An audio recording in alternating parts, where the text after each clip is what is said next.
Chosen ones, empaths, early on, whether you were discarded or you had to cut them off, we go through the pain of missing them and we try and maybe problem solve, or, when the relationship was on its last legs, we was trying to fix it, trying to make it stay afloat, and the narcissist didn't want to hear none of it. They didn't want to hear none of it. They just was happy doing what they were doing, whether that was continuing with the abuse that they were doing, so you had to cut them off, or they was just continuing with their discard, and they didn't want to sit down and have a coffee or sit down and talk like adults, meet up like a normal couple, meet up and talk things through and solve things together. They wanted to drag their flying monkeys into it. They wanted to go to police, or they wanted to go to authorities, or they wanted to make a whole bag of drama. You see, they wanted to just keep on winding it up, and escalating. And they was just moving the goalpost. And we was just there like scratching our heads like, yo, man, I just want to try and fix this, because naturally we're fixers. We will fix something. Put something in front of us broken and we will fix it, and that's what we're like. But what you got to understand, especially if this is fresh and you're in the process of actually wishing for them back and you're trying to fix it, I'll tell you to back away. Back away, right? Separation from a narcissist makes them re-idolize you and know your value. You see, two general normal people, if we put in two normal people, say even just not even empaths, just two normal regular people, right? Or even two empaths, either, right? Separation can sometimes put them on better terms. If you go your separate ways, sometimes it can put you on better terms, because you both go away from the situation and then you both realize what you had, and you both realize, okay, what I had before was better. And this is what takes place also with a narcissist, but not to the point where they will come and say, oh, I'm sorry for what I've done. I'm sorry I smeared your name. I'm sorry I devalued you. I'm sorry that I put you through all this grief. They won't come and do that. But within the inner dimensions of their mind, they realize what they lost, and it makes them re-idolize you and know your value. So this separation, the distance you have between yourselves, is actually a key factor.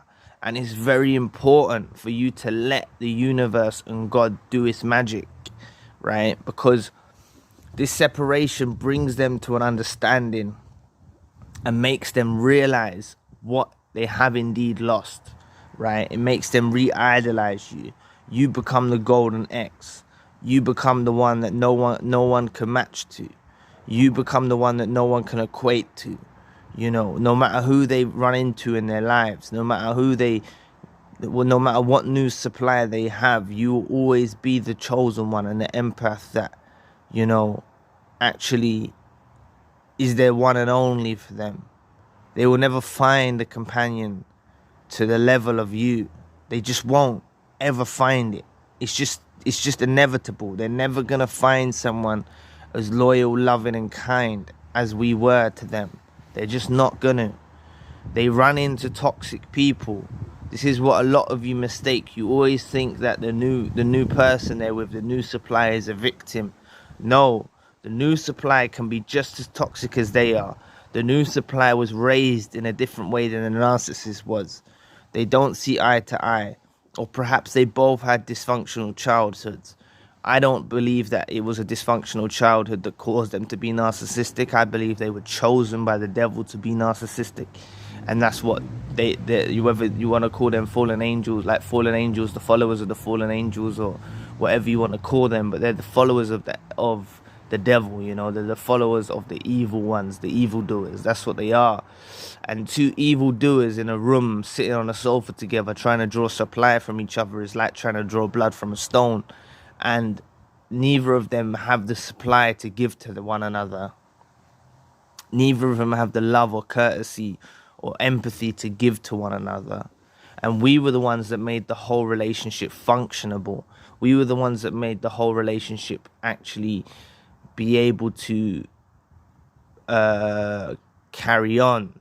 You know, that's why it went on for the extended period it did, because we had our high levels of empathy, because we had our high levels of care and admiration. We was able to keep the relationship afloat from sinking much earlier on. And naturally, we're only human. We only could keep it going for so long. But the narcissist in these new situationships begins to re-idolize us, like in contrast with their new supply. Their new supply, they're like, whoa, what have I done? And they begin to think, oh shit, you know, and they worry. They do worry. They worry about what they've done.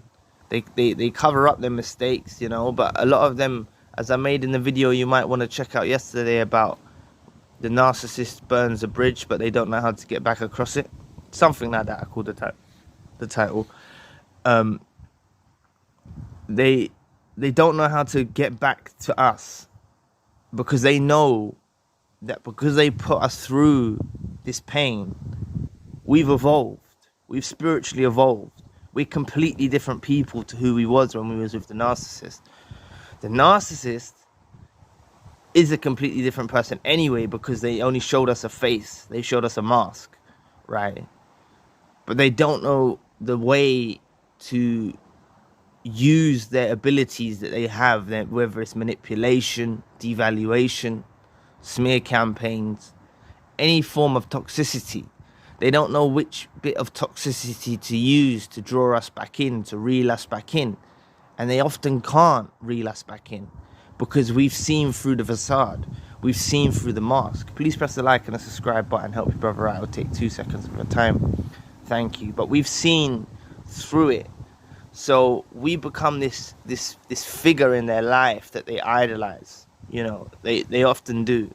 They clutch at their trinkets that they stole from us. A lot of us have had belongings that we had that they've still got, which they clutch to like trinkets. You know, hopefully we've managed to get some of them back, because they clutch to those like trinkets, and they feel like, oh, I've got a part of you here with me. Like, they're very weird and sadistic. But the separation makes them re-idolize you and know your value, because they have something to go by. They have something. They have something to go by. Something to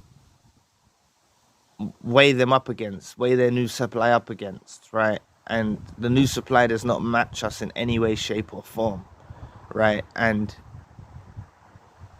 they often feel, the narcissist is often feeling stuck and trapped and confined. They feel very trapped and confined in their minds through the lies that they tell. Remember, they're not an open free spirit. They're not free. You know, they're bound by chains. They're bound by chains of the devil.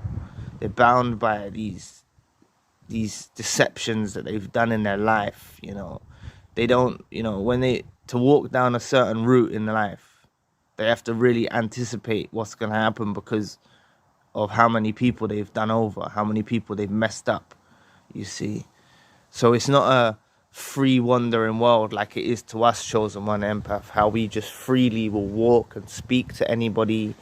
You know, how we can freely walk down the road and not have any qualms about people we've done over in the past or stuff like that. The narcissist has these troubles, you know.